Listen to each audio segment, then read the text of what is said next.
అదవుతుందా? పలానా పలానా విషయాలు మానేయండి, పలానా డిసిప్లిన్స్ పెట్టుకోండి, పలానా అలవాట్లు పెట్టుకోండి అని అంటే అది అలవాటు చేసుకున్న పెద్ద విషయం కాదు. చాలామంది కొన్ని కఠినమైన అలవాట్లు చేసుకునే వాళ్ళు ఉంటారు, కఠినంగా కొన్ని డిసిప్లిన్స్ పెట్టుకునే వాళ్ళు చాలామంది ఉంటారు. అలా పెట్టుకోవచ్చు. యేసుక్రీస్తు ఇదిగో చాలా కఠోరంగా చాలా పవిత్రంగా ఉన్నాడు, అందరి చేత మంచి పేరు తెచ్చుకున్నాడు, మీరు కూడా మంచి పేరు తెచ్చుకోండి అన్నాడా? అనట్లా. ఇక్కడ ఏమంటున్నాడు? తన తండ్రికి లోబడ్డాడు. తన జీవితమంతా, తన కాలమంతా, తన జీవితమంతా, తన శరీరమంతా, తన మనస్సంతా కూడా తన తండ్రి క్రియ చేయడం కోసం వినియోగించాడు. కాబట్టి మీరు కూడా ఆ పని చేయాలి. అది ఎలా చేస్తారు? ఏం చేస్తే అలాగ లోబడినట్లయిద్ది అని అంటే, మీరు సంఘంగా ఉన్నారు కదా, సహోదరులుగా ఉన్నారు కదా, మీరు కలిసి బ్రతుకుతూ ఉన్నారు కదా, మీరు ఏక మనసు కలిగి ఉండండి. మీరు ఏక ప్రేమ కలిగి ఉన్నప్పుడు, మీరు ఒకరికంటే మరొకరిని ఉన్నతంగా యోగ్యులుగా ఎంచుకుంటున్నాం కదా కదా ఇవి కష్టమైన విషయాలు. ఇతరుల కంటే మనకంటే ఇతరులను యోగ్యులుగా ఎంచుకోవడం అంటే ఏంటి? ఏక ప్రేమ కలిగి ఉండి అని మనం ఆల్రెడీ మాట్లాడుకున్నాం, మర్చిపోకూడదు. ఆల్రెడీ మాట్లాడుకున్న విషయాలు. దేవుడు మనతో మాట్లాడుతున్నాడు అని అంటే ఎక్స్పోజిషన్లో మనకు అవసరమైన విషయాలు ఇవి. మన స్వభావాన్ని ఎరిగి, మన బలహీనతలను ఎరిగి, మన బుద్ధిని ఎరిగి మాట్లాడతాడు. అర్థమవుతుందా? ఎందుకు దేవుడు ఈ ఎక్స్పోజిషన్ ద్వారా మనతో మాట్లాడాలి? ఎందుకు ఇవి సరే ఈ సమయంలో మనం ఆలోచించాలి. అందుకే నేను చెప్పాను కదా, పుల్పిట్ మీద నుంచి వచ్చేటువంటి ఇప్పుడు మన గురువారం ఎక్స్పోజిషన్ కావచ్చు, ఆదివారం ఎక్స్పోజిషన్ కావచ్చు, we should take it with a utmost importance. చాలా ఇంపార్టెన్స్తో మనం దాన్ని తీసుకోవాలి ఈ ఎక్స్పోజిషన్. ఎందుకంటే దేవుడు మనతో మాట్లాడే మాటలు, మనల్ని ఎరిగి మాట్లాడేటువంటి మాటలు. ఏకత్వాన్ని కలిగి ఉండాలి. మీరందరూ ఏకంగా ఉండాలి. అందరు కలిసి ఒకే దాని మీద ఆలోచన చేయాలి. అదవుతుందా? సువార్త గురించి ఆలోచన చేయాలి, ప్రభు సువార్తను ప్రకటించడం గురించి ఆలోచన చేయాలి, క్రీస్తు గురించి ఆలోచన చేస్తూ ఉండాలి. దాన్ని బట్టే ఒకరినొకరు మీరు ప్రేమ కలిగి ఉండాలి. ఆ విధమైన ఐక్యత మీలో ఉండాలి. అలానే మీకంటే ఇతరులను, మనకంటే ఇతరులని ఎలా ఎంచుకోవాలంట? యోగ్యులుగా ఎంచుకుంటే ఏం చేస్తాం? యోగ్యులుగా ఎంచుకున్నప్పుడు ఒకరితో ఒకరు మన పాపములను పంచుకుంటాం. We will confess our sins with each other.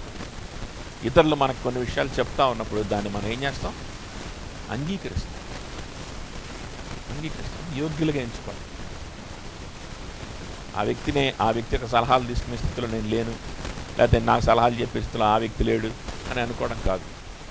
మనం ఏం చేయాలంటే అనదర్ పర్సన్, అనదర్ బిలీవర్ మనతో మాట్లాడుతున్నప్పుడు that should be the most important thing in our life.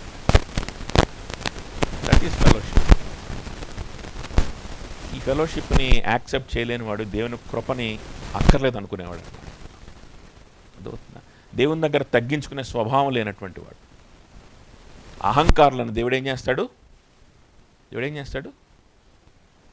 త్రోసివేస్తాడు, విసర్జించి దీనులకు ఆయన కృపను అనుగ్రహించేవాడు అని మనం మాట్లాడుకున్నాం కదా. కాబట్టి సంఘంలో మనకున్నప్పుడు ఇతర సహోదరులు మనకిచ్చేటువంటి సహవాసం, మనతో చెప్పేటువంటి సలహాలు, మనతో చెప్పేటువంటి విషయాలు, they should be the top priority. అర్థమవుతుందా చెప్పింది? అది టాప్ ప్రయారిటీగా తీసుకోలేనటువంటి వ్యక్తి కృప అక్కర్లేదు అనుకుంటున్న వాడితో సమానం. అర్థమవుతుందా?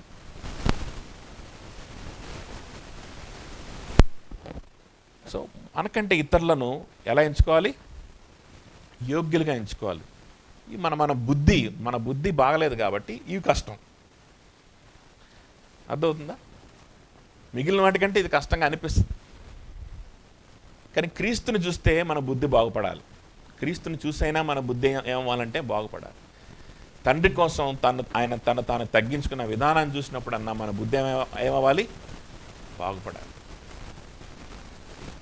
మనం ఆయన ఏ విధంగా ఆయన తగ్గించుకున్నాడో మనం చూసి మనం సృష్టికర్త అయినటువంటి దేవుడు ఆ విధంగా తగ్గించుకున్నప్పుడు మనం ఏ పాటి వారం? కనీసం దాన్ని బట్టైనా మన బుద్ధి ఏమవ్వాలి మారాలి. సో ఈ విధంగా మనల్ని మనం మార్చుకుంటూ జాగ్రత్త పడుతూ వణుకుతో భయముతో మన రక్షణ ఏం చేసుకోవాలంట, కాపాడుకోవాలి. మన రక్షణ కాపాడుకునేటువంటి ప్రక్రియ అది ఎప్పుడు కూడా ఆగకూడదు. మన రక్షణ ఎలా కాపాడుకుంటాం? సహవాసంలో ఉండడం ద్వారా కాపాడుకుంటాం. మన రక్షణ ఎలా కాపాడుకుంటాం? వాక్యాన్ని ధ్యానించడం ద్వారా కాపాడుకుంటాం. మనల్ని మనం తగ్గించుకోవడం ద్వారా కాపాడుకుంటాం. మనం వాక్యాన్ని వింటూ క్రీస్తుని చూస్తూ ఒకే దాని మీద మనసు ఉంచడం ద్వారా, ఒకే టార్గెట్ మీద ఒకే దాని మీద మనసు ఉంచడం ద్వారా మన రక్షణ మనం కాపాడుకుంటాం. అలానే ఇతరులను మనకంటే యోగ్యులుగా ఎంచుకుంటూ మన పాపములు పంచుకుంటూ మనం ఒకరినొకరు హెచ్చరించుకుంటూ హెచ్చరికలను తీసుకుంటూ మనం ఏం చేస్తాం? మన రక్షణను కాపాడుకుంటాం. ఇదే విధేయత. ఇదే కదా. ప్రాక్టికల్గా ఎలా విధేయత చూపిస్తావు? చెప్పాడు, ఇదే యేసుక్రీస్తు చేశాను అన్నాడు. ఆ తర్వాత ఇదే రక్షణ కాపాడుకోవడం అంటే అన్నాడు. ఉందా లేదా? సో రక్షణని కాపాడుకోవడం అనేటువంటి విషయంలో ఒక విశ్వాసి, రక్షింపబడినటువంటి వ్యక్తి దాన్ని కొనసాగించుకుంటూ ఉంటాడు. దాన్ని కొనసాగించుకోవడానికి ఎఫర్ట్స్ పెడుతూ ఉంటాడు. అర్థమవుతుందా? నేను కొనసాగించుకోలేను, నాకు ఇబ్బందులు ఉన్నాయి, నేను కొంచెం బ్రేక్ ఇస్తాను, నేను వణుకుతో భయంతో నా రక్షణ కొనసాగించుకోవడాన్ని బ్రేక్ ఇస్తాను అని అంటే it is not at all justifiable for a believer. Because when you are a believer, దేవుడు దాన్ని కొనసాగిస్తాడు కాబట్టి నువ్వు కూడా దాన్ని కొనసాగించుకుంటేనే ఉంటావు. విశ్వాసం యొక్క కర్త అయిన వాడు దాన్ని ఏం చేస్తాడు? ఖచ్చితంగా కొనసాగిస్తాడు. ఆయన దేవుడు కొనసాగిస్తూ ఉన్నప్పుడు నువ్వు కూడా ఏం చేస్తావు? కొనసాగిస్తావు. అది కదా చెప్పాడు, మన ఇచ్చయించుటకును తన కార్యసిద్ధి కలుగు చేసే విధంగా మనలో కార్యసిద్ధి కలుగు చేయడానికి ఆయన పనిచేస్తూ ఉన్నాడు. అదవుతుందా? విశ్వాసానికి కర్త అయిన వాడు మనలో పనిచేస్తూ దాన్ని కొనసాగిస్తే కనుక మనం ఇచ్చయిస్తాం, కొన్ని నిర్ణయాలు తీసుకుంటాం, దాని దేవుడు కార్యసిద్ధి కలుగు చేస్తూ ఉంటాడు. అదవుతుందా చెప్పింది? కొన్ని నిర్ణయాలు తీసుకుంటూ ఉంటాం, అదవుతుందా? పశ్చాత్తాపడుతూ ఉంటాం, సరి చేసుకుంటూ ఉంటాం, దేవుడు కార్యసిద్ధి కలుగు చేస్తుంటాడు. సో దేవుడు కార్యసిద్ధి కలుగు చేస్తే మనం వరకునే ఉంటామా? ఉండం కదా. మనం కొన్ని నిర్ణయాలు తీసుకుంటూ ఉంటాం, దానికోసం ప్రయాసపడుతూ ఉంటాం, ముందుకెళ్తూ ఉంటాం దేవుని కోసం. ఇదే ఈ ప్రక్రియ అంతటిని కూడా కలిపి ఏమన్నాడు? మీ సొంత రక్షణను వణుకుతోనూ భయంతోనూ కాపాడుకోవడం అన్నాడు. అర్థమవుతుందా? ఇది ఒక్క క్షణం కూడా, ఒక్క సెకండ్ కూడా ఆగదు విశ్వాసలో. ఈ ప్రక్రియ ఒక్క సెకండ్ కూడా ఆగదు. అర్థమవుతుందా? తను తగ్గించుకోవడం, పశ్చాత్తాపడడం, హృదయంలో ఏమైనా విగ్రహాలు వస్తున్నాయేమని చూసుకోవడం, పరీక్షించుకోవడం, సరి చేసుకోవడం,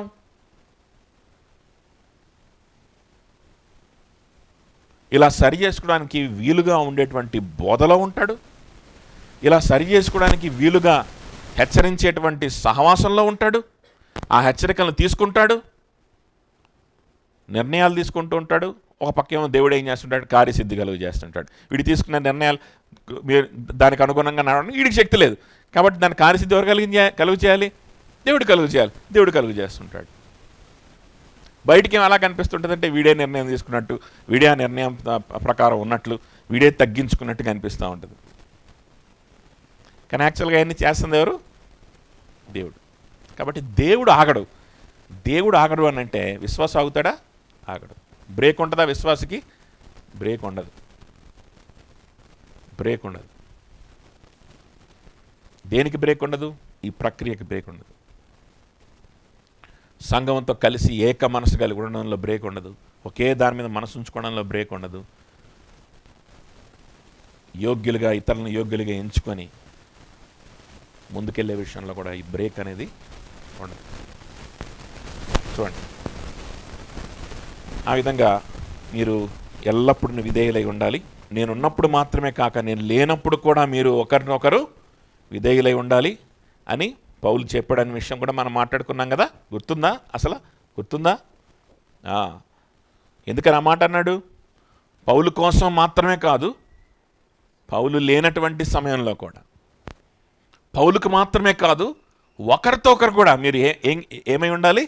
మీరు ఏ విధమైనటువంటి సంబంధం మీరు కలిగి ఉండాలి.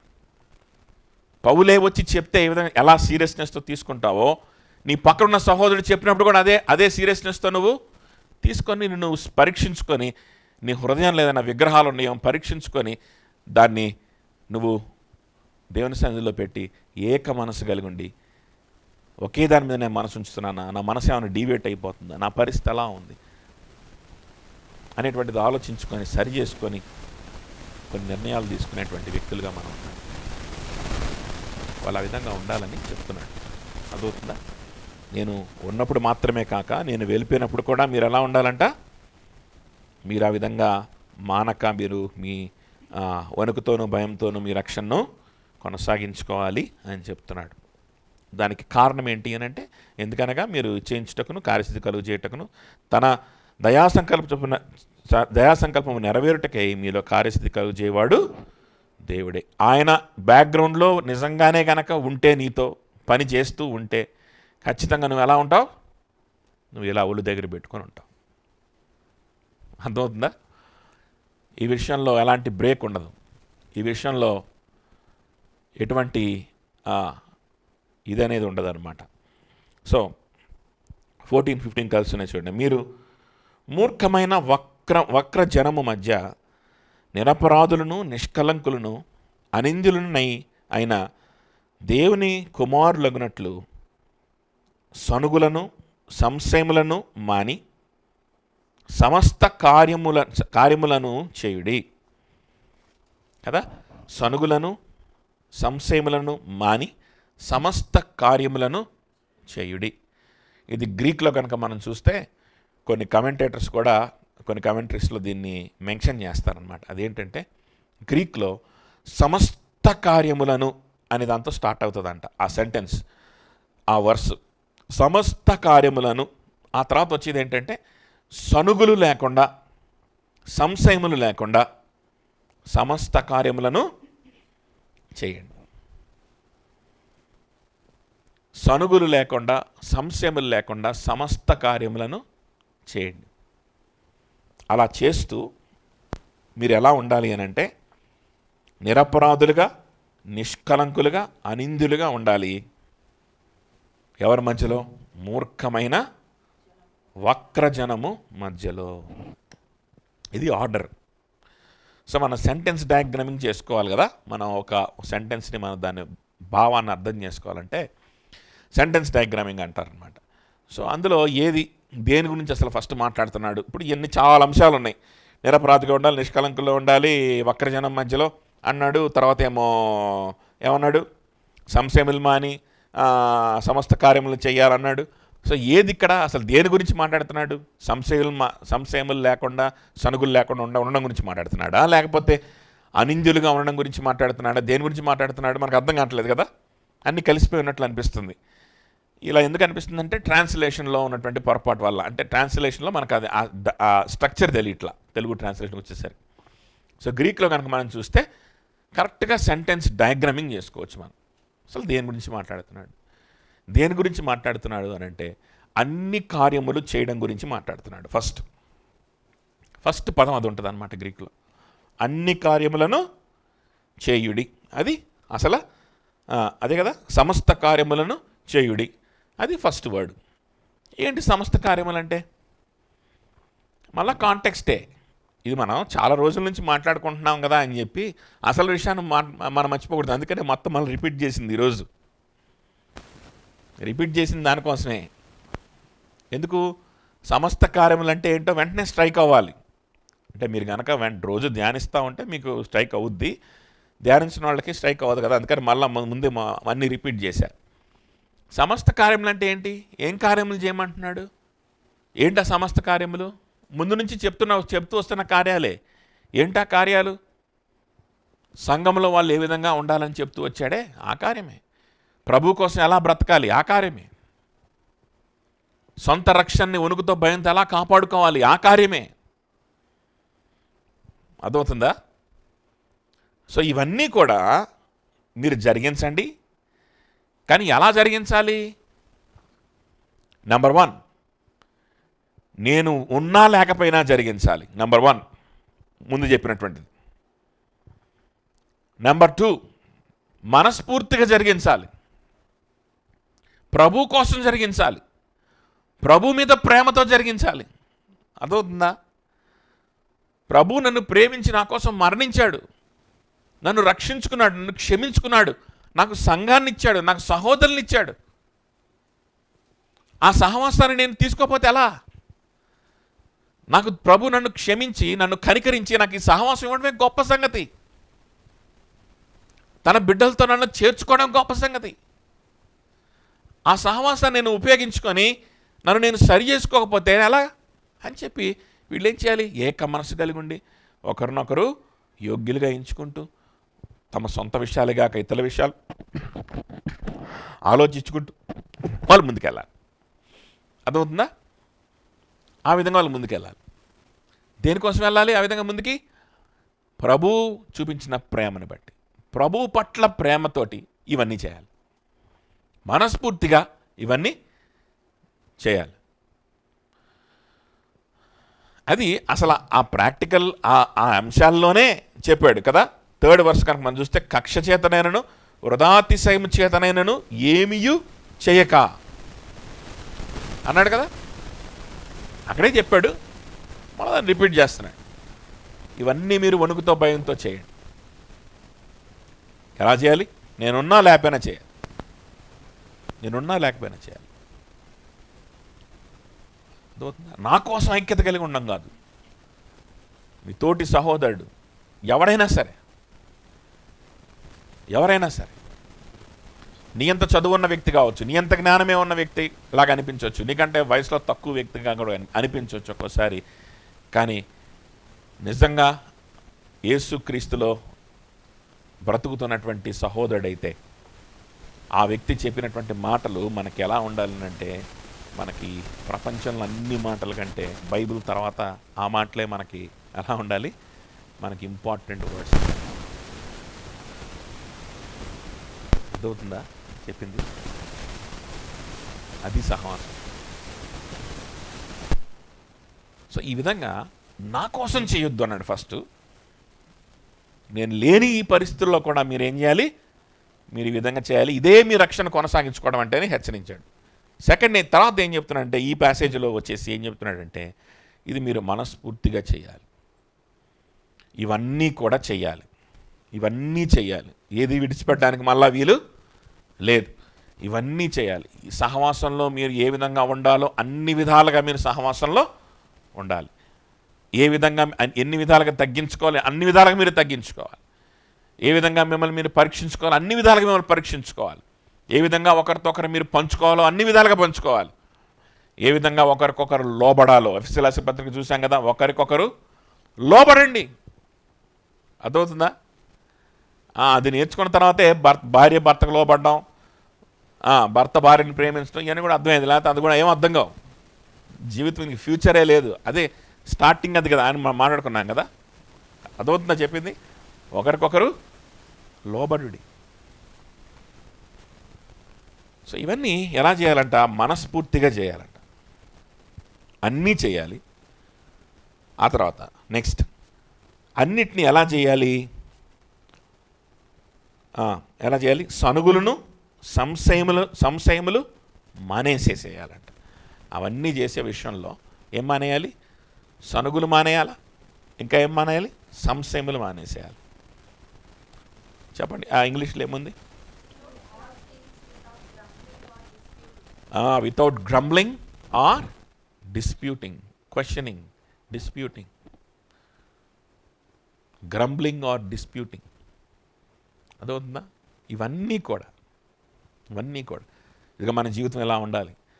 మనం ఈ విధంగా వేరుగా ఉండాలి, మనం ఈ విధంగా మనము పరిశుద్ధంగా ఉండాలి, మనం యేసయ్య మీద ఒకే దాని మీద మనస్సు ఉంచుకొని ఉండాలి, మన హృదయాల్లో వేరేది ఏమి ఉండకూడదు అని మనం తోటి సహోదరులు ఒకరితో ఒకరు హెచ్చరించుకుంటా ఉన్నప్పుడు, ముచ్చరించుకుంటా ఉన్నప్పుడు, లేకపోతే హెచ్చరికలు జారీ చేసుకుంటా ఉన్నప్పుడు దాన్ని ఎలా తీసుకోవాలి మనం?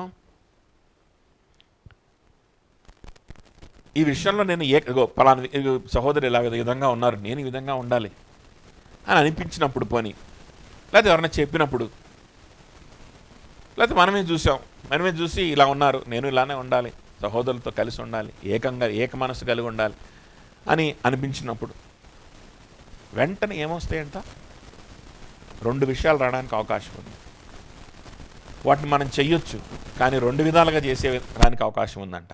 ఒకటి ఏంటి అనంటే సనుగులతో, గ్రంబ్లింగ్ చేయడం ఇష్టం లేదు, కానీ వీళ్ళు చేసినట్టు చేయకపోతే మళ్ళా మనల్ని భక్తుడు అనుకోరేమో అనుకొని చేస్తే పోలా, వీళ్ళని సాటిస్ఫై చేయొచ్చు అనుకొని చేయడం, వీళ్ళ కోసం ఇవన్నీ చేయాల్సి వస్తుంది అనుకుంటా చేయడం. అర్థమవుతుందా? ఆ విధంగా చేసి ఎన్నాళ్ళు నటించినా, ఎన్నాళ్ళు ఆ విధంగా ఉన్నా సరే, ఆ విధంగా అసలు ఫస్ట్ ఆఫ్ ఆల్ విశ్వాసులు అలా చేయరు. విశ్వాసులు అలా ఎట్టి పరిస్థితుల్లో చేయరు. ఒకవేళ అవిశ్వాసులుగా ఉండి ఆ విధంగా చేసిన కొన్నాళ్ళ తర్వాత సంఘాన్ని విడిచిపెట్టి పారిపోతారు, సంఘంలో ఉండలేరు. అర్థమవుతుందా? విశ్వాసుల లక్షణం కాదు ఇది. ఒక నిర్ణయం దేనికోసం తీసుకోవాలి? మనం ప్రభు మీద ప్రేమతో తీసుకోవాలి, ప్రభు కోసం తీసుకోవాలి. విశ్వాసుల్లో ఇదిగో పలానా జీవన విధానం చూస్తూ ఉన్నారు, విశ్వాసుల్లో ప్రార్థన జీవితం చూస్తూ ఉన్నారు, విశ్వాసుల్లో దేవుని కోసం పనిచేయడం చూస్తూ ఉన్నారు, విశ్వాసుల్లో వారి హృదయాల్లో ఉన్నటువంటి విషయాలన్నీ తీసివేసుకొని దేవునితో మాత్రమే నింపుకొని జాగ్రత్త పడ్డం, కొన్ని నిర్ణయాలు తీసుకోవడం చూస్తూ ఉన్నారు. అవి చూసినప్పుడు ఎలా చేయాలి? వాటిని ఎలా ఇమిటేట్ చేయాలి? వారి మాదిరి ఎలా తీసుకోవాలి? ప్రేమతో, దేవుని మీద ఉన్న ప్రేమతో తీసుకోవాలి, సనుగులతో కాదు. దేంతో కాదంట? సనుగులతో కాదు. ఉపయోగం లేదు దానివల్ల ఉపయోగం లేదు. నాకు విశ్వాసం లేదండి, మీలాగా నేను విశ్వాసం కాదు, ప్రార్థన చేయండి నా కోసం, చూద్దాం, ప్రయత్నం చేద్దాం, విశ్వాసం కలిగి ఉండడానికి ప్రయత్నం చేస్తాను, దేవుడు నన్ను రక్షించుకునేప్పుడు రక్షించుకుంటాడని చెప్పి సైడ్ అయిపోవడం బెటర్. అలాంటి వాళ్ళు ఎప్పటికైనా రక్షింపబడి పరలోకానికి వెళ్ళడానికి అవకాశం ఉంది. ఒకవేళ ఎప్పటికీ రక్షింపడకపోయినా సైలెంట్గా నరకానికి వెళ్తారు, ఇతరులను పాడు చేయకుండా. అలా కాకుండా సనుగులతో, గ్రంబ్లింగ్ తోటి, అర్థమవుతుందా? అంటే మనుషుల కోసం చేసినప్పుడు మనకేమొస్తుంది? సనుగులు వస్తాయి. మనుషుల్ని మెప్పించడం కోసం కేవలం చేస్తున్నప్పుడు మనకేమొస్తాయి? సనుగులు వస్తాయి. సనుగులతో చేస్తూ ఉంటాం, ఇబ్బందిగా చేస్తాం, గ్రంబ్లింగ్తో. అదవుతుందా? ఒకటేమో అది కరెక్టే, అదే చెయ్యాలి, అలానే ఉండాలని తెలుసు, కానీ చేయడం ఇష్టం లేదు, దేవుని మీద అంత ప్రేమ లేదు, కాబట్టి ఏమొస్తుంది? ఎలా చేస్తాం?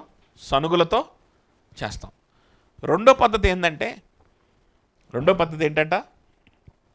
సంశయములతో చేస్తాం.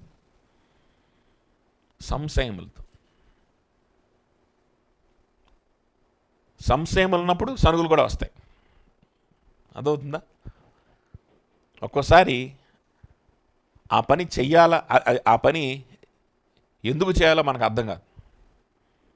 ఏక మనసు కలిగి ఉండాలి, ఒకే దాని మీద మనసు కలిగి ఉండాలి అన్నప్పుడు, ప్రభు కోసం బ్రతకాలన్నప్పుడు, ఇది ప్రభు మనస్సు అన్నప్పుడు, సహోదరులు ఆ విధంగా మాదిరి చూపిస్తూ ఉన్నప్పుడు, సహోదరులు పౌలు లాంటి వాళ్ళు, ఇంకా పౌలే కాకుండా పౌలుతో పాటు ఇంకా అందరూ పార్ట్నర్షిప్లో ఉన్నారు కదా, కొయినోనియాలో ఉన్నారు కదా, వాళ్ళందరూ కూడా దేవుని కోసం బ్రతుకుతున్నారు ఫిలిప్పీ సంఘంలో. మరి వీళ్ళంతా దేవుని కోసం బ్రతుకుతున్నప్పుడు వారి జీవితాలు చూసినప్పుడు ఎంత ఓవరాక్షన్ అవసరమా అనిపిస్తుంది అనమాట. ఇది అవసరమా అనిపిస్తుంది అనమాట. ఇప్పుడు నేను చెప్పినప్పుడు ఇది అవసరమా అనిపిస్తుంది అనమాట. దాన్ని ఏమంటారు? సంశయం, డిస్ప్యూట్. లోపలే డిస్ప్యూట్ ఉంటుంది, చేస్తాడు. ఈ డిస్ప్యూట్ అంటే ఇది ఎక్కడ జరిగే డిస్ప్యూటు? మొహమ్మద్ చేయడం మళ్ళీ డిస్ప్యూట్ ఎందులో చేస్తాడు? లోపల జరుగుతుంది అనమాట, లోపల జరుగుతుంది. లేదా మొహం మీద కూడా ఒక్కోసారి జరగవచ్చు, భిన్నాభిప్రాయాలు కలిగి ఉండవచ్చు, ఐక్యతను కోల్పోయేటువంటి పనులు విధంగా ప్రవర్తన బయటికి రావచ్చు. డిస్ప్యూట్, సంశయం. ఇది చెప్పేది నిజమేనా? అవసరమా? అదవుతుంది చెప్పింది. విశ్వాస జీవితాన్ని గురించి, ప్రార్థన జీవితాన్ని గురించి, మన జీవితంలో మన దేవుని కోసం బ్రతికే విషయాన్ని గురించి, దేవుని కోసం బ్రతుకుతున్నటువంటి వ్యక్తులు, దేవుని పనిలో ఉన్నటువంటి వ్యక్తులు, ఆయన సువార్త పనిలో ఉన్నటువంటి వ్యక్తులు చెప్పేటువంటి విషయాలు మనం సంశయం లేకుండా ఒక్కొక్కసారి మనం ఏం చేయాలి తెలుసా? దాన్ని అంగీకరించాలి. సహోదర ప్రేమలో ఉన్నటువంటి ఒక గొప్ప క్వాలిటీ ఏంటి అని అంటే, కొరింథీయులకు రాసిన పత్రిక 13వ అధ్యాయంలో మనం చూసినట్లు ప్రేమ అన్నిటినీ నమ్మును. అది సహోదరుల మధ్యలో ఉన్న ప్రేమ గురించి రాస్తున్నటువంటి అధ్యాయం అని మనం మాట్లాడుకున్నాం కదా. జాన్ మెకార్థర్ పుస్తకంలో కూడా రాశాడు దాని గురించి కదా. అది సహోదరుల మధ్యలో ఉన్న ప్రేమ, ఊర్లో వాళ్ళందరికీ చూపించే ప్రేమ గురించిన విషయం కాదు. అది సహోదరుల మధ్యలో ఉన్నటువంటి ప్రేమను గురించి రాసిన అధ్యాయం.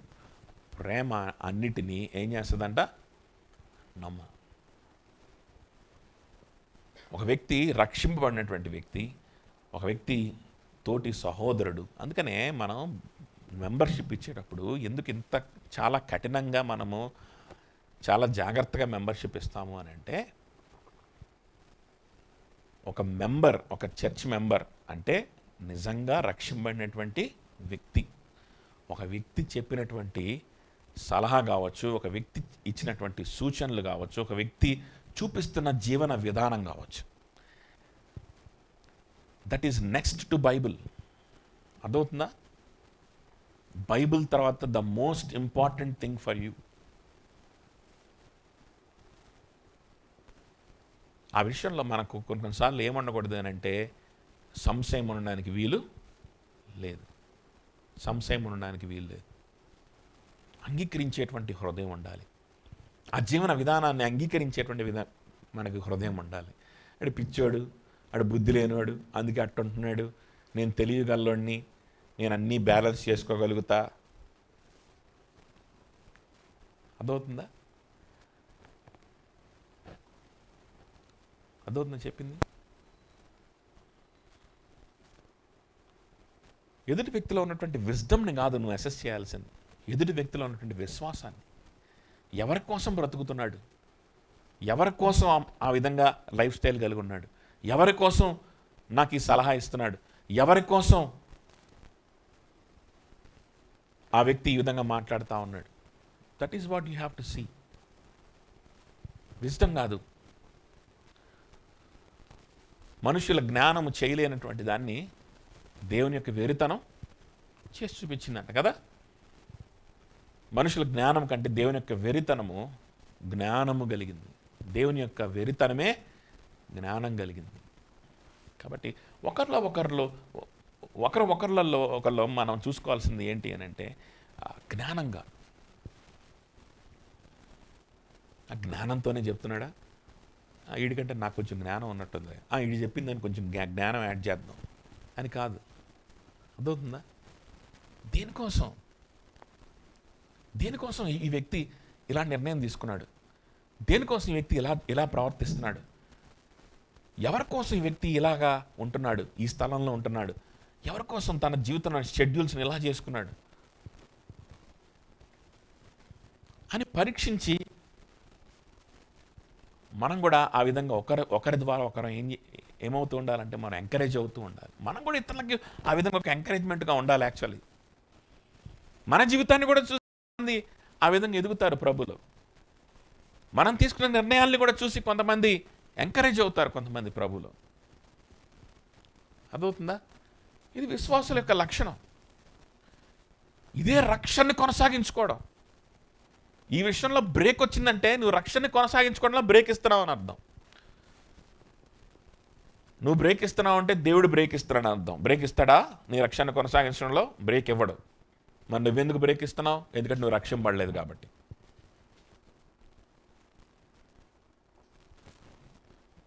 అదే భయంకరమైన కంక్లూజన్. లేదా మనం రక్షింపబడిన వ్యక్తులమైతే ఈ విషయంలో బ్రేక్ ఇవ్వడానికి వీలు లేనే లేదు.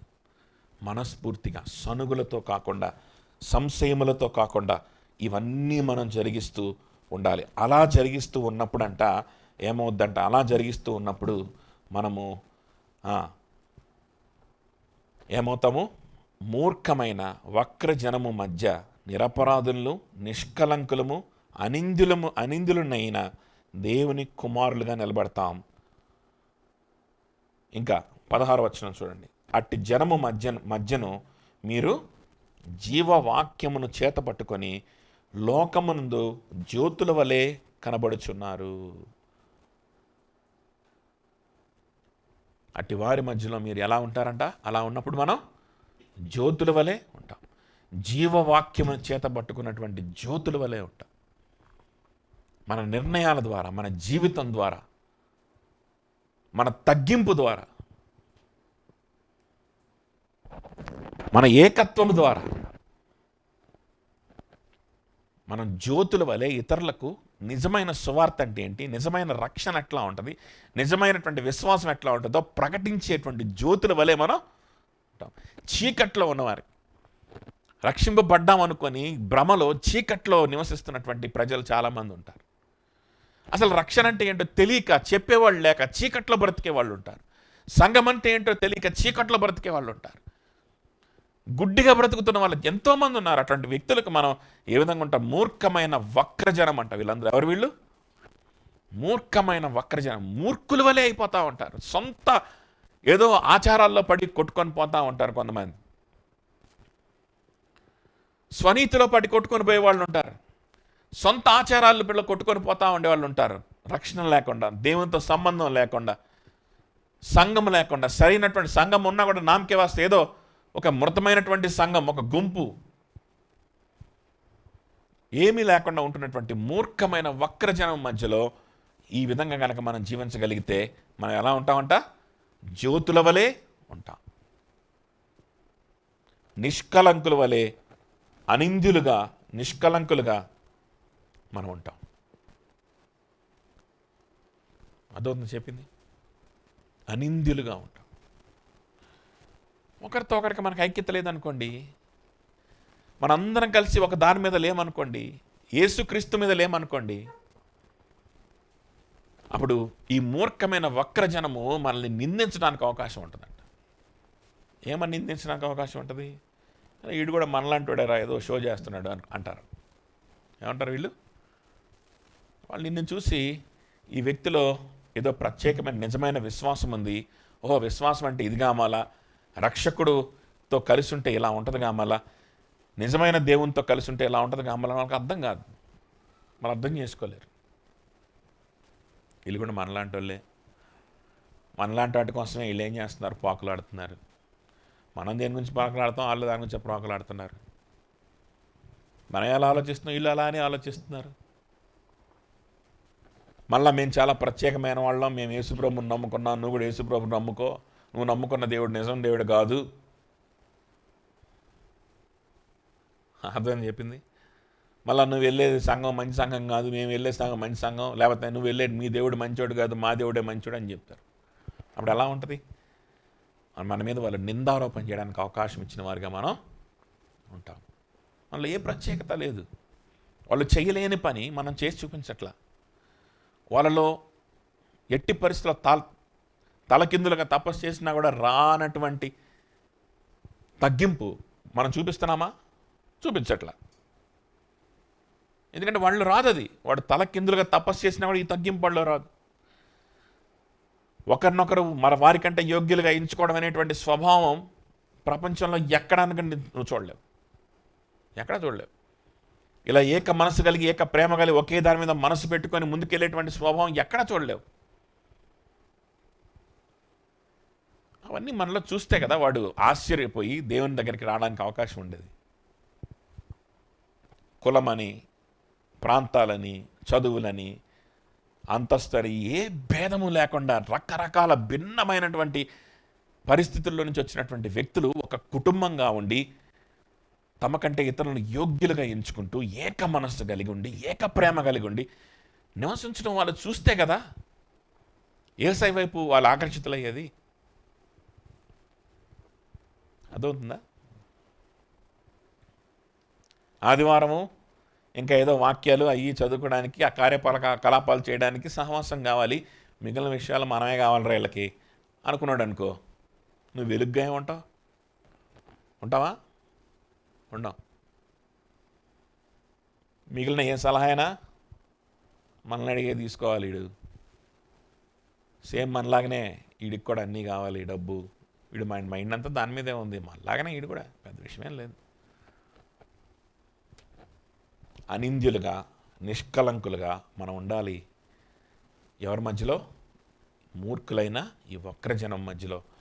ఆ విధంగా ఉంటే వారికి మనం వెలుగుగా ఉంటాం, మనకు వెలుగుగా ఉంటాం. ఆ విధంగా మనం మన రక్షణని కొనసాగించుకోవాలంట. ఆ విధంగా కొనసాగించుకుంటే అప్పుడు అందువలన నేను వ్యర్థముగా పరిగెత్తలేదనియు, నేను పడిన కష్టము నిష్ప్రయోజనము కాలేదనియు, క్రీస్తు దినమున నాకు అతిశయ కారణము కలుగును అని పౌలు చెప్తా ఉన్నాడు. ఈ విధంగా కనుక మీరు ఉండగలిగితే ఇది నిజమైనటువంటి రక్షణ. మీరేదో బ్యాప్టిజాలు తీసుకున్నారు, మీరేదో విశ్వాసులుగా చాలామంది అవుతున్నారు, మీరేదో దేవుడి పాటలు పాడుతున్నారు, మీరేదో సంఘానికి వచ్చిపోతా ఉన్నారని చెప్పి నేను సంతోషపడినయ్యా. మీరు మీ జీవితాంతం కూడా ఈ విధంగా మీరు సొంత రక్షణను కొనసాగించుకుంటూ ఉంటే, అలా కొనసాగించుకుంటూ ఉన్నవారు ఒక్కళ్ళిద్దరున్నా యేసుక్రీస్తు దినమున మీలో ఒక్కళ్ళిద్దరు కొనసాగుతూ యేసుక్రీస్తు దినానికి మాకు మీలో ఇద్దరు ముగ్గురు కనిపించినా సరే, వాళ్ళే పౌలుకి ఏమవుతారంట? అతిశయ కారణము అవుతారు. వాళ్ళే అతిశయ కారణం అవుతారు. మన పరిచర్య చేసేటప్పుడు కూడా, మనం శిష్యులుగా తయారు చేసేటప్పుడు కూడా, మనం ఒకరినొకరు మనం హెచ్చరించుకొని మనము పురికొల్పునేటప్పుడు కూడా, మన జీవితం ద్వారా ఒక్క వ్యక్తి అయినా కనీసం అంతం వరకు విశ్వాసిగా కొనసాగగలిగితే, అంతం వరకు ఇదిగో ఈ విధేయతలో కొనసాగగలిగితే, ఈ విధేయతలో సంఘములో చేర్చబడి తగ్గించుకుంటూ, హెచ్చరికలు పొందుకుంటూ, సరి చేసుకుంటూ, సొంత రక్షణ వణుకుతో భయముతో కాపాడుకుంటూ ముందుకెళ్ళేటువంటి ఈ విధమైనటువంటి ప్రయాణం గనక అంతం వరకు ఒక్క వ్యక్తి కొనసాగించుకున్న, వణుకుతో భయంతో ఒక్క వ్యక్తి కొనసాగించుకున్న, ఆ వ్యక్తి మనకు ఏమవుతారంట? క్రీస్తు దినమున మనకు అతిశయ కారణంగా ఉంటారు. మనం పడిన ప్రయాస ఏది కూడా వ్యర్థము కానే కాదు. మనం తీసుకున్న నిర్ణయాలు, సంఘంలో ఉండడానికి, పరిచర్యలో ఉండడానికి, ఆ ఒక్క వ్యక్తి కావచ్చు. నీ జీవితం మొత్తం నువ్వు ప్రయాసపడింది, నీ విశ్వాసాన్ని కాపాడుకుంది, సహోదరుల దగ్గర ఉండడానికి నువ్వు కొన్ని నిర్ణయాలు తీసుకుంది, సంఘంలో ఉండడానికి, సహవాసంలో ఉండడానికి, పరిచర్యకి దగ్గరగా ఉండడానికి, అందుబాటులో ఉండడానికి నువ్వు కొన్ని నిర్ణయాలు తీసుకొని ఉంటావు కదా. కొన్ని కఠినమైన నిర్ణయాలు కావచ్చు, కొంతమంది దాన్ని బట్టి నిన్ను దూషించి ఉండొచ్చు, నిన్ను తక్కువగా చూసి ఉండొచ్చు, కొన్ని విషయాలు నువ్వు నష్టపోయి ఉండొచ్చు. ఇవి ఏవి కూడా వ్యర్థం కావంట. ఒక్క వ్యక్తి తన రక్షణను కొనసాగించుకుంటే చాలు, ఇవేవి కూడా వ్యర్థము కావు. అందుకే పౌలు అంటున్నారే, మీలో ఒక్కడు ఈ విధంగా మీ సొంత రక్షణను భయముతో వణుకుతో అంతం వరకు కొనసాగించుకుంటే నా ప్రయాస వ్యర్థం కాదు. అర్థమవుతుందా? అంత గొప్ప తృప్తి ప్రభు దినాన మనకు లభిస్తుంది. కాబట్టి ఈ గొప్ప విశ్వాస జీవితాన్ని, సహవాస జీవితాన్ని మనం ఏమాత్రం కూడా నిర్లక్ష్యం చేయకుండా మనము వణుకుతో భయంతో ఇది మన రక్షణని భావించి మనం కొనసాగించుకోవాలి. ప్రార్థన చేసుకుందాం.